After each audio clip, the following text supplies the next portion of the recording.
Ayan mga kamaster, dito tayo mag-home service. Mon! Mon! Wala tayong customer. Nagatid na ako si Jante, so sabi niya nandun na sa likod. So punta na natin.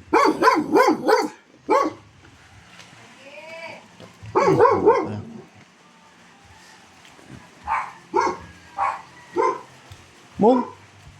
Ayan mga kamaster, punta tayo doon sa likod. Nandun daw yung i-repair natin na Panasonic dryer. Ayaw mag-dryer. Ayun, i-repair natin.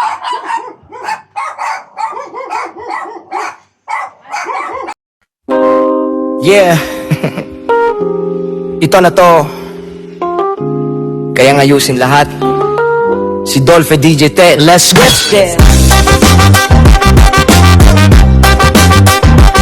Yan, sabi ng customer ayaw daw mag-dryer.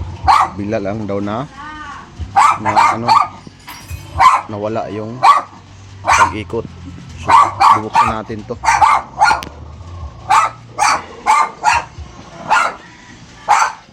Lukalit raman siya pagkuhan. So yan mga master, tingnan natin yung mga parts kung may nasunog.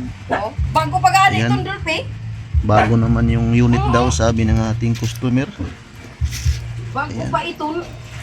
So ayan, nakita na natin yung problema. Anong gana mo tagpalit? Ito dito. Itong brake cable na tanggal. Dapat ganyan to. Hihilain ito.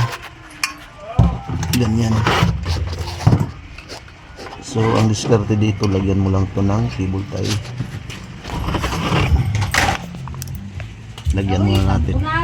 Tapos itesting na natin to. Hindi na tayo mag-check ng iba kasi nakita na natin yung problema. Baka yan lang.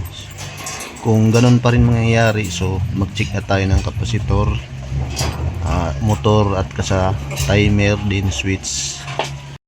Ayan, para hindi kayo mahirapan, ipahiga nyo na lang. So ayan, ito. Itong banda na to, matanggal siya. Tapos kinalawang na kasi malapit sa dagat. Ito yung kadalasang problema sa Panasonic.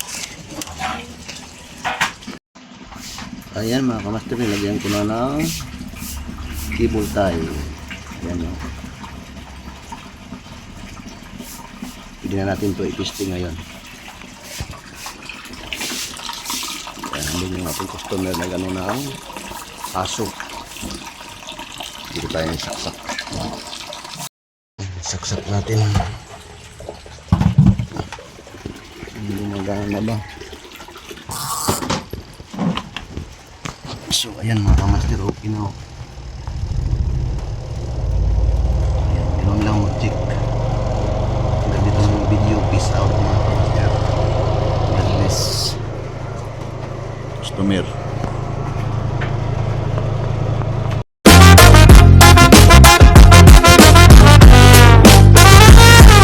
Pag nasira ang TV mo, huwag kang magpanik. Si Dolphy DJ Tech, boy, automatic aircon mo.